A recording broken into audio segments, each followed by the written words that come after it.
ایک فقیر دریا کے کنارے بیٹھا تھا۔ کسی نے پوچھا، بابا کیا کر رہے ہو؟ فقیر نے کہا، انتظار کر رہا ہوں کہ مکمل دریا بہہ جائے تو پھر پار کروں۔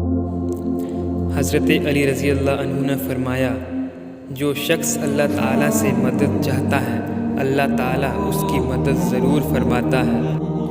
نبی کریم صلی اللہ علیہ وسلم کی نصیحت۔ رسول اللہ صلی اللہ علیہ وسلم نے فرمایا، تم کسی کی کمزوریوں کی تلاش میں نہ رہا کرو اور جاسوسوں کی طرح کسی کے عیب معلوم کرنے کی کوشش بھی نہ کرو۔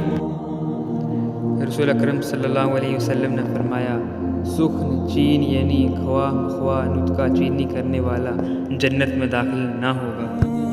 رسول اللہ صلی اللہ علیہ وسلم نے فرمایا، حسن سلوک کی سب سے زیادہ حقدار تمہاری ماں ہے۔ 3 قسم کی آنکھیں۔ رسول اللہ صلی اللہ علیہ وسلم نے فرمایا کہ 3 لوگ ایسے ہیں جن کی آنکھیں جہنم کی آگ کو نہیں دیکھیں گی، یعنی وہ جہنم میں نہیں جائیں گے۔ پہلی وہ آنکھ جو اللہ کے راستے میں چوکیداری کرتی ہے، دوسری وہ آنکھ جو اللہ کے ڈر و خوف سے رو پڑی، تیسری وہ آنکھ جو اللہ کی حرام کردہ چیزوں سے رک گئی۔ حدیث نبوی صلی اللہ علیہ وسلم۔ آپ صلی اللہ علیہ وسلم کو جب کوئی مشکل درپیش ہوتی تو آپ صلی اللہ علیہ وسلم فوراً نماز کی طرف متوجہ ہو جاتے۔ حدیث شریف۔ رسول اللہ صلی اللہ علیہ وسلم نے فرمایا، گناہوں سے توبہ کرنے والا ایسا ہے جیسے اس نے گناہ کیا ہی نہیں۔ رسول اکرم صلی اللہ علیہ وسلم نے فرمایا، غیبت کا کفارہ یہ ہے کہ جس کی تم نے غیبت کی ہے اس کے لیے تم مغفرت طلب کرو۔ حدیث نبوی صلی اللہ علیہ وسلم۔ جو گھر کے اخراجات اور غربت کے خوف سے شادی نہ کرے وہ ہم میں سے نہیں ہے۔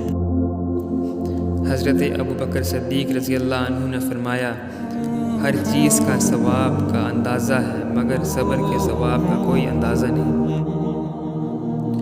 لوگوں کی تکلیف کو دور کر کے خود اٹھا لینا حقیقی سخاوت ہے۔ آنکھ دل کا دروازہ ہے اور سب آفات وہاں سے انسان کے دل میں داخل ہوتی ہیں۔ بدترین ہے وہ شخص جو یہ جانتے ہوئے کہ لوگ اس سے کیوں نفرت کرتے ہیں وہ عادت چھوڑ نہ دے۔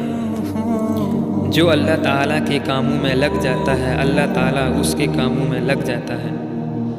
حضرت ابوبکر صدیق رضی اللہ تعالیٰ عنہ۔ فرصت نہیں تجھے لوگوں سے اتنی بھی صاحب کہ نمازیں گزر گئی اور تو کام میں الجھا رہ گیا۔